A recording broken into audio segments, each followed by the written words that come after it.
Come to guys that I missed yesterday, but I would ask the audience to pray for a dear family in our church. Some of you heard on the news of the exploding, um, I don't know what it was exactly, warehouse of some sort. And some shrapnel was thrown in the air. One of our 19-year-old boys was hit and killed. And so, obviously, as you might understand, yesterday was a full day of some details, but appreciate you praying for them. Obviously, for our church, it's a tough time for sure. Daniel chapter 7. I guess we look at the rest of this chapter, and what stands out is King Jesus is going to win.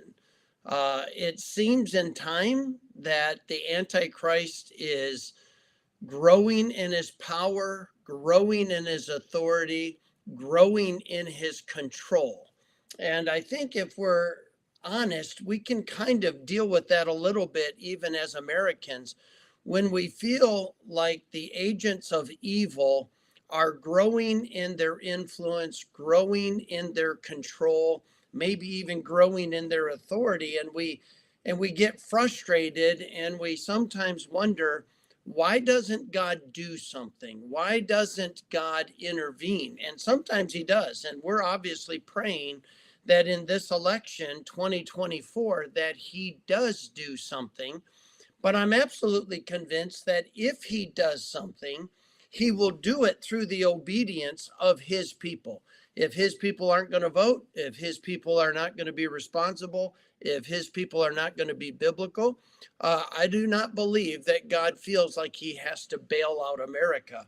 But God is God and he can do whatever he wants. But I do believe that if God is going to do something, he will do it through his obedient people. And so I think that this election, to a large extent, will rely upon the obedience of God's children. If there's apathy and frustration and disobedience on the part of God's people, I think that November is going to be a very, very disappointing time for all of us. However, God is God, and in the end, He will always win. And so, in this in this text, we find that it seems like the Antichrist is winning, but he's not going to. And so, in verse number 19, then I would know the truth of the fourth beast, which is the revised Roman Empire, which was diverse from all others, exceedingly dreadful, whose teeth were of iron and nails of brass, which devoured, brake in pieces, and stamped the residue with his feet. And of the 10 horns there was in his head, and of the other which came up and before, whom 3 fell, even of that horn that had eyes, and a mouth that spake very great things, whose look was more stout than his fellows. In other words, the Antichrist is going to be a great orator. He's going to be able to persuade and motivate people with his speeches. I beheld, and the same horn made war with the saints and prevailed against them, until the Ancient of Days came, and the judgment was given to the saints of the Most High, and the time came that the saints possessed the kingdom. Thus he saith, the fourth beast shall be the fourth kingdom upon earth, which shall be diverse from all kingdoms, and shall devour the whole earth, and shall tread it down and break it in pieces. In other words, the Antichrist is a great orator. He's a great military leader, and he is going to be able to rule the entire earth. But remember this, that he is going to rule for a short time, and God's going to bring that out. And it says, but the judgment shall sit, and they shall take away his dominion to consume and to destroy upon unto the end. And the kingdom and dominion and the greatness of the kingdom under the whole heaven shall be given to the people of the saints of the Most High, whose kingdom is an everlasting kingdom, and all dominion shall serve and obey him.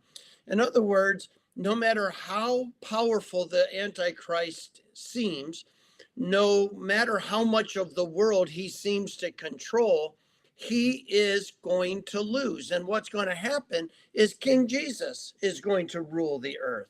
King Jesus and the saints of God are going to have an everlasting, eternal kingdom. And so, though sometimes it looks devastating and a little discouraging from time to time, as we look at the events of our country, as we look at the events of the world, as we look at evil seemingly getting a foothold that is going to rule, remember this: it is temporary. King Jesus is still in charge. King Jesus is still going to win. He's just allowing the depravity of man, he's allowing the sinfulness of this sin cursed earth to allow the destruction that sin brings to be evident, to be very obvious, and that King Jesus is going to put it down. He is going to destroy it. And so we have to live our lives in light of what we know to be true. And even in the tribulation period, things get very bad for the saints of God, but they end up incredibly good. And so, even though the Antichrist feels like his blasphemy of God is gaining power and gaining influence, even though the persecution of saints seems to be gaining popularity, he has only but a time and he loses. It is not going to be the end of the game. It's not going to be the way that things end. The way that things end is the greatness of the kingdom in the whole heaven shall be given to the people of the saints of the Most High, whose kingdom is an everlasting kingdom, and all dominions shall serve and obey him. Instead of the Antichrist ruling forever, he only gets a short time. And then King Jesus will rule, and everyone will obey him. Hitherto is the end of the matter. As for me, Daniel, my cognitions much troubled me, and my countenance changed in me, but I kept the matter in my heart. Daniel was obviously aware of the fact he was not going to experience this tribulation period, nor was he going to be able to fully grasp it. But it did concern him. He was very sympathetic to the fact that his brothers and sisters were going to go through a very hard time, and it bothered him. And I think we can look at our times in our sin cursed world where there are many disappointments. There are things that are very discouraging and hard to grasp and to endure. And we can be sympathetic. We can, in our heart, wish that, you know what, these things that sin causes, like death and disease and depression and all of these things that sin causes, that we can look forward to a day where there's not going to be any more death. There's not going to be any more disease. There's not going to be any more sickness. There's not going to be any more depression or discouragement. We are going to live in perfect peace with complete joy, with an expression of complete mature love. And we're going to do that forever and ever. And we know this. And so therefore, the things that we're going through, we can be sympathetic regarding, like Daniel was with the news of what people would go through.